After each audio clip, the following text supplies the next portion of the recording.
You are listening to Unleashed Now, the enterprise tech podcast generated entirely by AI. In this episode, we unleash when it's not the best to use generative AI. Hey everyone, and welcome back for another deep dive with us. Glad to be here. Today we're going to be looking at something pretty interesting when not to use generative AI. Oh, yeah, this should be good. Yeah, so it seems like, everyone and their mother is jumping on this whole generative AI bandwagon, but is it always the right solution? Right. Well, we're going to be diving into an article from CIO Dive Yeah. that really kind of makes you think twice about, just blindly adopting this new tech. I like it. So Yeah. to help us unpack all this, we have with us a leading expert in the field. Happy to be here. The article we're looking at today actually features insights from Rita Sallam, a top analyst over at Gartner. Okay. And she really brings a healthy dose of reality to this whole generative AI hype. Yeah. Always good to have a voice of reason, For sure. especially in such a, rapidly evolving field as this. Absolutely. And, speaking of hype, the article actually kicks off by highlighting some research from Gartner that shows that generative AI is actually currently the most prevalent use of AI in businesses. Wow. So that's a pretty clear indicator of just how much hype there is around this, right? Definitely. Yeah, it's everywhere you turn, It really is. And, it's understandable why people are so excited. Generative AI, it does have the potential to be incredibly transformative. For sure. But, what they say about too much of a good thing. Right. Oh, yeah. Everything in moderation, as they say. Exactly. And Sallam actually cautions in the article against getting too swept up by the hype. Right. She really emphasizes the importance of being grounded and discerning when it comes to AI adoption. That's a good point. I mean, just because something is, new and flashy doesn't necessarily mean it's the right tool for every job, right? Right. It's like using a chainsaw to cut butter. Exactly. Okay.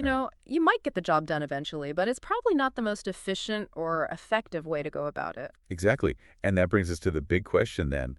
When does generative AI fall short? Right. Good question. So Sallam actually provides this handy-dandy list of tasks where it's generally not the best choice. Mm-hmm. And that includes things like planning and optimizing, predictions and forecasting, critical decision-making, and running those autonomous systems. Interesting. Yeah. And one thing that really hit home for me in this article was they mentioned how much money companies are spending Oh, yeah. in the proof of concept phase for AI projects. I can imagine. Like we're talking millions of dollars sometimes. Wow. And a lot of these projects, they never even make it past that stage. Yeah. That's a lot of money down the drain. It really is. And it really highlights those potential financial risks involved in, blindly adopting any new technology, but especially something as complex as AI.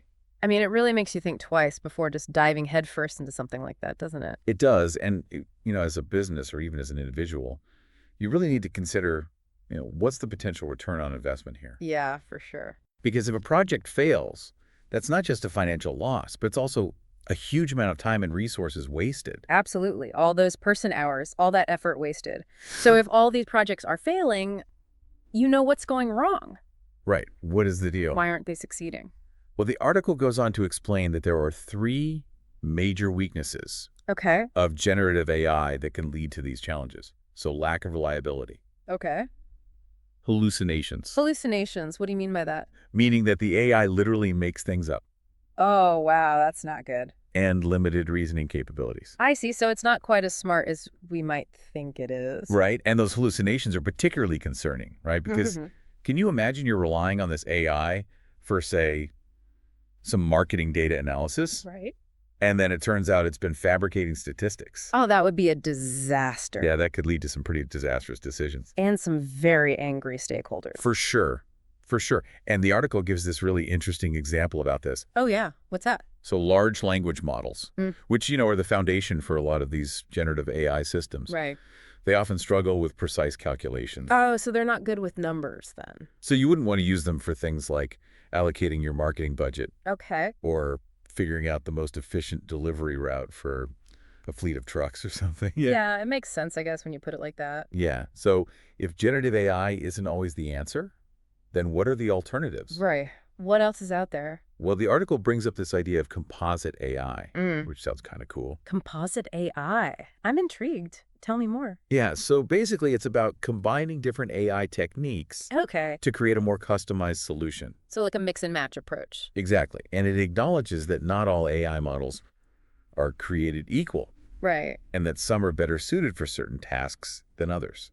It's like assembling a team of specialists, each with their own unique skills. Yeah, and just like you wouldn't expect a brain surgeon to perform heart surgery, you wouldn't rely on a generative AI model to handle a task that requires really precise calculations or complex reasoning. That's a great analogy. I like that. So what are some specific examples of these alternative AI approaches? Okay, so for tasks like planning and optimization, knowledge graphs can be incredibly effective. Knowledge graphs. Okay. Yeah.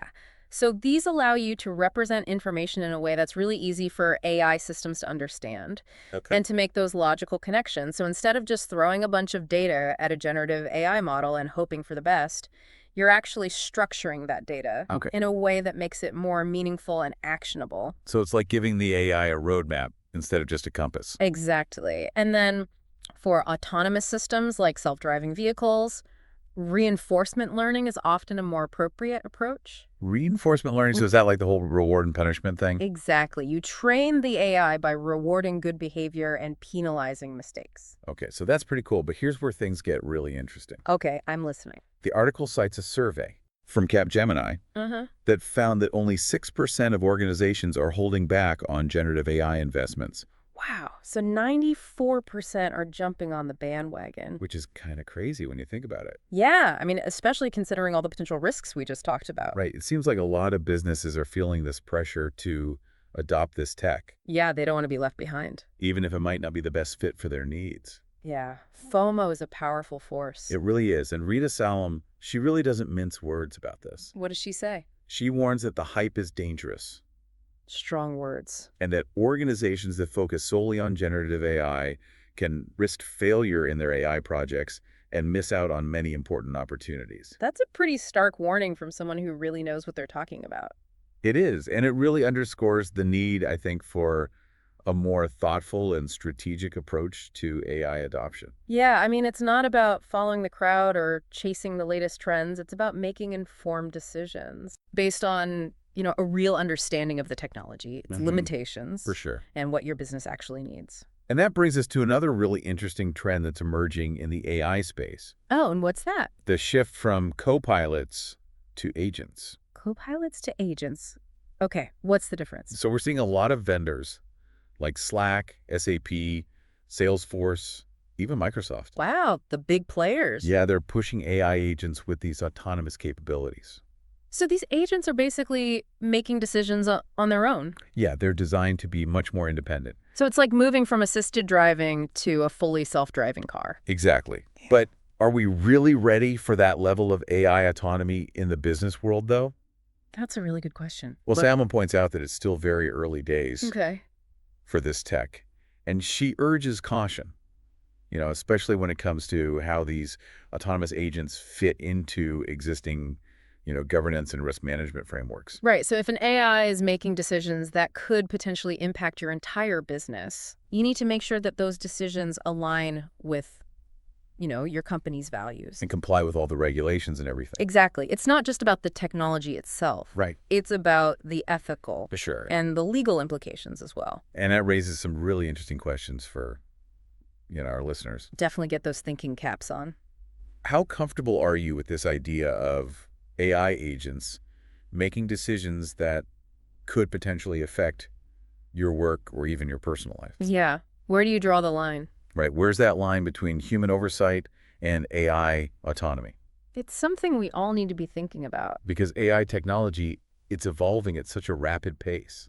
It's hard to keep up sometimes. It is. And we're all going to have to grapple with these questions and decide, how we want to shape the future of AI in our world.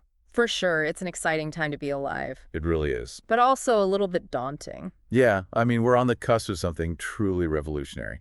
I can't wait to see what the future holds. Me too. And I'm glad we're all in this together. Me too. Me too. So what's next on our agenda?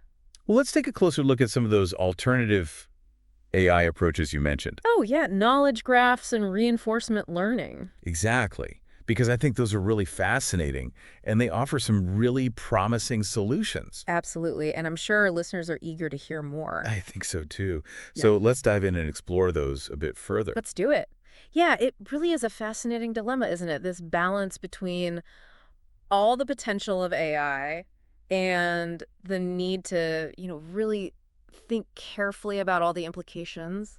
It is, and I know it's so easy to just get caught up in the excitement of all this new technology, but as we've been talking about, there's some real risks Mm-hmm.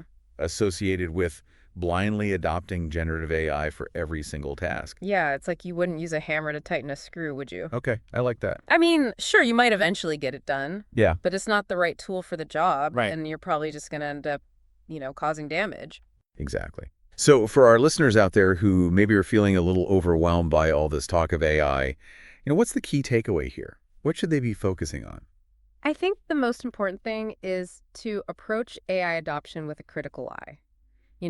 Don't just assume that generative AI is the answer to every problem out there. Okay. Take the time to really carefully consider, you know, what is the specific task at hand? What are the potential risks involved? And, explore whether alternative solutions might actually be a better fit. Okay, that makes sense. But how do you actually go about evaluating those alternative solutions? What are some questions our listeners should be asking themselves? Well, I think a good starting point is to really think about the nature of the problem you're trying to solve. Yeah. What kind of data do you have? What are the desired outcomes?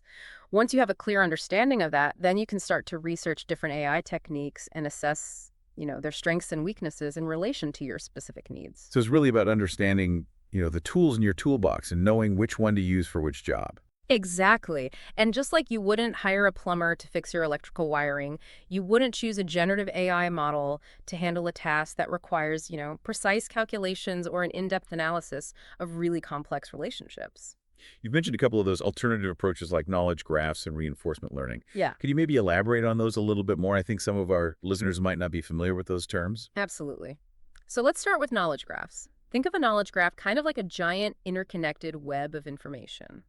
It helps AI systems understand how different pieces of data relate to each other, which is crucial for things like planning and optimization.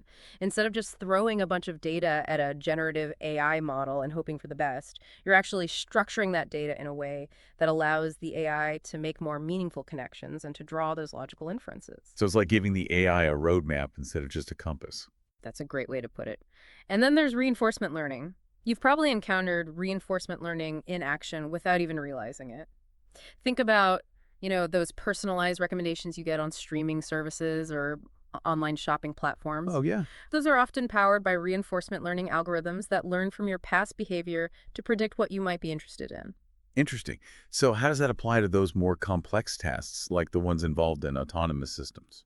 Well, reinforcement learning is all about teaching machines to learn through trial and error. Okay. So in the context of like a self-driving vehicle, Mm-hmm. the AI agent is essentially rewarded for making decisions that lead to those desired outcomes and penalized for making mistakes. Over time, the agent learns to navigate its environment and make decisions that maximize its chances of success. So it's like training a dog with treats and scolding. Precisely. Oh. And just like a well-trained dog can learn to perform complex tasks, a well-trained AI agent can learn to operate a vehicle or manage a supply chain or even control a power grid. Wow. It's incredible to think about all the potential applications. It really is. The possibilities are pretty much endless. This deep dive has been so insightful. We've covered a lot of ground from, the hype surrounding generative AI to the importance of considering those alternative solutions and really thinking critically about the best tool for the job. And we've only just scratched the surface. The field of AI is constantly evolving, It is. and new challenges and opportunities are emerging all the time. Which brings us to our final thought for our listeners today. Okay, hit me with it. Given the rapid pace of AI development, how might this balance between generative AI and these alternative approaches shift in the near future? What new challenges and opportunities might arise? That's a fantastic question. It's clear that, generative AI has the potential to be a very powerful tool, but as we've discussed, it's not a one-size-fits-all solution. As the technology matures, we may see a shift towards more specialized AI systems that are tailored to very specific tasks and industries.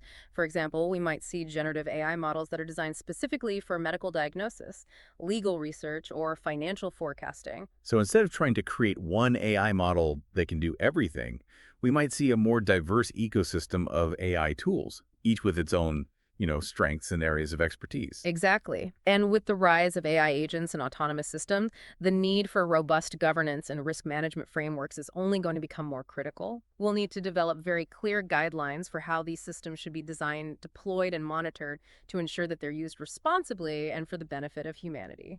That's such a crucial point. It's not just about the technology itself, it's about the ethical and societal implications of its use. Exactly. And that's where you as a listener come in. You have a role to play in shaping this future. Yeah, it's exciting to see all this new technology, evolving so quickly. But as we've been talking about, it's so important to approach AI adoption, with that balanced perspective. I completely agree with you. It's not about being afraid of AI or, rejecting all this potential. It's about really understanding its capabilities and its limitations, and then using it thoughtfully to solve those real-world problems. And that's where our listeners come in. Right? Yeah. You all have a role to play in shaping this future of AI. Absolutely. By staying informed, by asking, those tough questions and engaging in these really thoughtful discussions, you can really help ensure that AI is developed and used in a way that benefits all of humanity. Well, we hope this deep dive has given everyone listening some food for thought and maybe even sparked some new ideas. And if you're feeling inspired to learn even more, there are so many resources available online, academic journals, industry, blogs, even TED Talks. Yeah, don't be afraid to just dive in and explore. The world of AI is so vast and it's constantly changing. But, with a curious mind and a critical eye, you can navigate it with confidence. And remember, the future of AI isn't predetermined. It's something that we're all actively shaping through our choices, our actions, and our conversations. So let's keep those conversations going. Yes? Share your thoughts on this episode with your friends, your colleagues. Get on social media. Let's work together to ensure that AI is a force for good in the world. Well said. Thanks for joining us for this deep dive. Until next time, keep exploring, keep learning, and keep pushing those boundaries of what's possible.